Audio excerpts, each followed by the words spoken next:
வாழ்க வளமுடன். ஓம் நமச்சிவாய. அனைத்து தமிழ் உள்ளங்களுக்கும் வணக்கம். நிகழும் மங்களகரமான விசுவாசு ஆண்டு பங்குனி மாதம் 18ஆம் நாள் புதன்கிழமை அன்று சதுர்தசி திதியில் உத்திரம் நட்சத்திரத்தில் விருத்தி நாமயோகத்தில் வணிசை கரணத்தில் அமிர்தயோகம் கூடிய நன்னாளில் இந்த மகத்தான ஏப்ரல் மாதம் பிறக்கிறது. 2026ஆம் ஆண்டின் 4வது மாதமான ஏப்ரல் மாதம் மிகவும் முக்கியத்துவம் வாய்ந்த மாதமாகும். இந்த மாதம் பல கிரக பெயர்ச்சிகள், சேர்க்கைகள், நட்சத்திர மாற்றங்கள் நிகழ இருக்கிறது. ஏப்ரல் மாதத்தின் முதல் வாரத்தில் செவ்வாய் பகவான் மீனராசிக்கு பெயர்ச்சியாகிறார். சூரியன், செவ்வாய் மற்றும் சனி ஆகிய கிரகங்கள் இணைந்து மங்களாதித்ய யோகம், திரிகிரக யோகம் உள்ளிட்ட யோகங்கள் உருவாக இருக்கிறது. அதே போல சுக்கிர பகவான் ஏப்ரல் மாத தொடக்கத்தில் மேசராசியில் பெயர்ச்சியடைகிறார். மாத இறுதியில் ரிஷபராசிக்குள் பிரவேசமாகிறார். புதன் பகவான் ஏப்ரல் 11ஆம் தேதி மீனராசிக்குள் நுழைந்து சதுர்கிரக யோகத்தை உருவாக்குகிறார். ஏப்ரல் 14ஆம் தேதி சூரிய பகவான் மேசராசிக்கு பெயர்ச்சியடைந்து சுக்கிரனுடன் இணைந்து சுக்கிராதித்ய யோகத்தை உருவாக்குகிறார். ஏப்ரல் 17ஆம் தேதி சனி பகவான் உத்திரட்டாதி நட்சத்திரத்தின் 3ஆம் பாதத்தில் பிரவேசிக்கிறார். ஏப்ரல் 30ஆம் தேதி புதன் பகவான் மேசராசிக்குள் நுழைய இருக்கிறார். இந்த கிரகங்களின் அமைப்பினால் உங்கள் வாழ்வில் ஏற்படக்கூடிய சுப மற்றும் அசுப பலன்கள் என்ன என்பதனையும், அசுப பலன்கள் ஏற்படுமாயின் ராசிக்காரர்கள் செல்ல வேண்டிய கோவில் மற்றும் செய்ய வேண்டிய பரிகாரம் என்ன என்பதனை பற்றியும் விரிவாக காண்போம். பிறக்கப் போகும் இம்மாதத்தில் உங்கள் வாழ்வில் வளமும் நலமும் செல்வ செழிப்பும் பெற்று வாழ்வின் உயரிய நிலையை அடைய எல்லாம் வல்ல எம்பெருமானை வேண்டி விரும்பி கேட்டுக்கொள்கிறேன். கடகராசி அன்பர்களே, இந்த மாதம் திடீர் அதிர்ஷ்ட வாய்ப்புகள் ஏற்படும். குழந்தைகளால் மகிழ்ச்சி தரும் சம்பவங்கள் நிகழும். நண்பர்களும் அனுகூலமாக இருப்பார்கள். அவர்களிடம் எதிர்பார்த்த உதவிகள் கிடைக்கும். வெளிவட்டாரத்தில் செல்வாக்கு அதிகரிக்கும். ஆன்மீகத்தில் நாட்டமும் தெய்வ பக்தியும் அதிகரிக்கும். எடுத்த செயலை வெற்றிகரமாக முடிப்பீர்கள். பணப்புழக்கம் கணிசமாக உயரும். குடும்பத்தில் உறவினர்களிடையே இருந்த கருத்து வேறுபாடுகள் நீங்கி சுமூகமான சூழ்நிலை உண்டாகும். வெளிவட்டாரத்தில் மதிப்பு மரியாதை கூடும். சிலருக்கு புதிய வீடு வாகனம் வாங்கும் வாய்ப்பு உண்டாகும். மாத பிற்பகுதியில் குடும்ப பெரியவர்களால் நன்மைகள் நடக்கும். நண்பர்கள் உதவிகரமாக இருப்பார்கள். புதிய ஆடை ஆபரணங்களில் சேர்க்கை உண்டாகும். ஆண்களுக்கு பெண்களாலும் பெண்களுக்கு ஆண்களாலும் சில பிரச்சனைகள் ஏற்பட்டு நீங்கும். சிலருக்கு வெளி மாநிலங்களில் இருக்கும் புண்ணிய ஸ்தலங்களுக்கு செல்லும் வாய்ப்புகள் உண்டாகும். ஆனால் உடல் நலனில் கவனம் தேவைப்படுகிறது. வாகனத்தில் சிறு சிறு பழுதுகள் ஏற்படக்கூடும். தாயாருடன் கருத்து வேறுபாடுகள் ஏற்படக்கூடும். தாய்வழி உறவினர்களிடம் அனுசரணையாக நடந்து கொள்ளவும். அலுவலகத்தில் அதிக பணிச்சுமை ஏற்படுவதால் மனதில் சோர்வும் உடல் அசதியும் உண்டாகும்.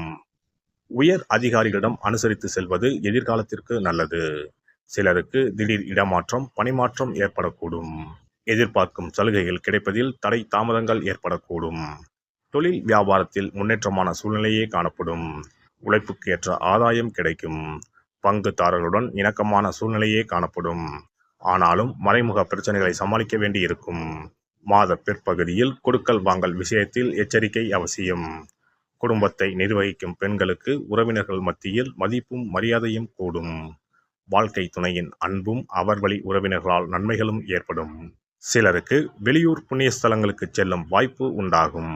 அலுவலகம் செல்லும் பெண்களுக்கு சலுகைகள் கிடைப்பதில் தாமதம் ஏற்படும்.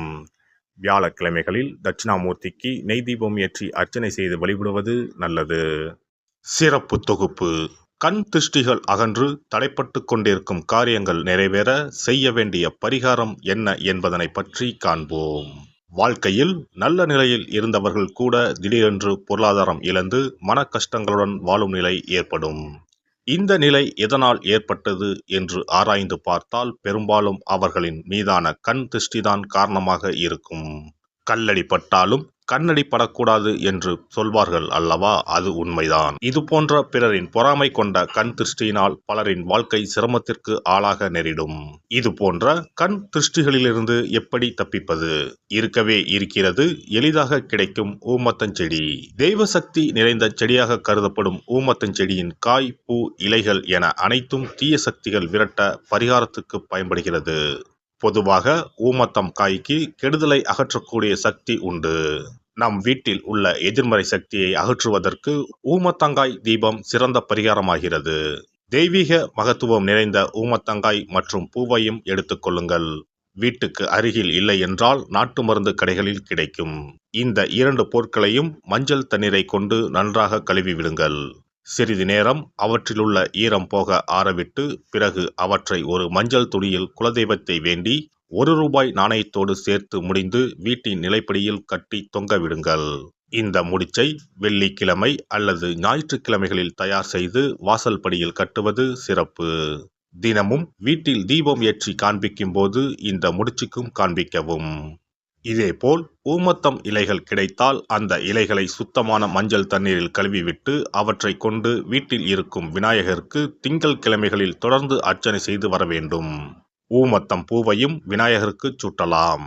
3 வாரங்கள் தொடர்ந்து திங்கள் கிழமைகளில் விநாயகருக்கு ஊமத்தை இலையால் அர்ச்சனை செய்து ஊமத்தம் பூவை சூட்டி வழிபட்டால் வீட்டில் உள்ள கெட்ட சக்தி நடமாட்டம் மற்றும் கண் திருஷ்டிகள் தீரும். ஊமத்தம் செடியும் சிவபெருமானுக்கு உகந்த இலை ஆகும். இந்த ஊமத்தங்காய் வைத்து சிவபெருமானுக்கு தீபம் ஏற்றி வழிபடுவதன் மூலம் நமது பிரச்சனைகளில் இருந்து எளிதாக விடுபட முடியும். முதலில் 2 ஊமத்தங்காய்களை எடுத்துக்கொள்ள வேண்டும்.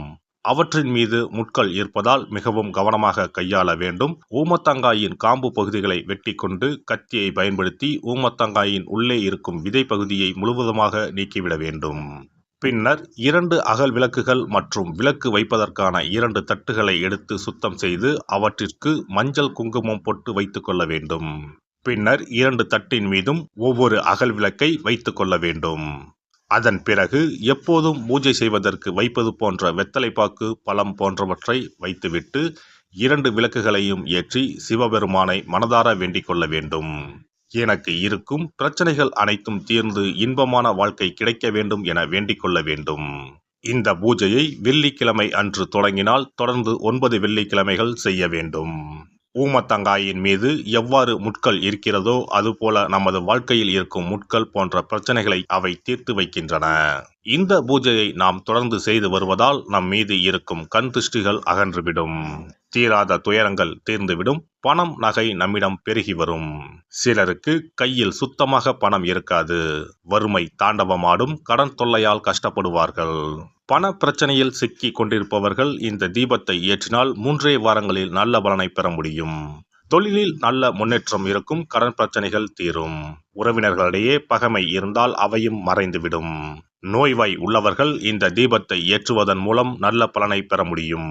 பொதுவாகவே எந்த பரிகாரம் என்றாலும் அதை முழு நம்பிக்கையுடன் செய்தால் மட்டுமே முழு பலன் கிடைக்கும் என்பதை நினைவில் கொள்ளுங்கள். எல்லாம் வல்ல இறையருளால் நீங்களும் உங்கள் அன்பு குடும்பமும் உடல் நலம், நீலாயுள், நிறை செல்வம், உயர் புகழ், மெய்ஞானம் ஓங்கி வாழ்க வளமுடன். இந்த வீடியோ பதிவு உங்களுக்கு பிடித்திருந்தால் லைக் பண்ணுங்க, கமெண்ட் பண்ணுங்க, ஷேர் பண்ணுங்க. மறக்காம சப்ஸ்கிரைப் பண்ணுங்க. பக்கத்துல இருக்கிற பெல் பட்டனை கிளிக் பண்ணுங்க. நன்றி, வணக்கம். ஓம் நமச்சிவாய. சிவாய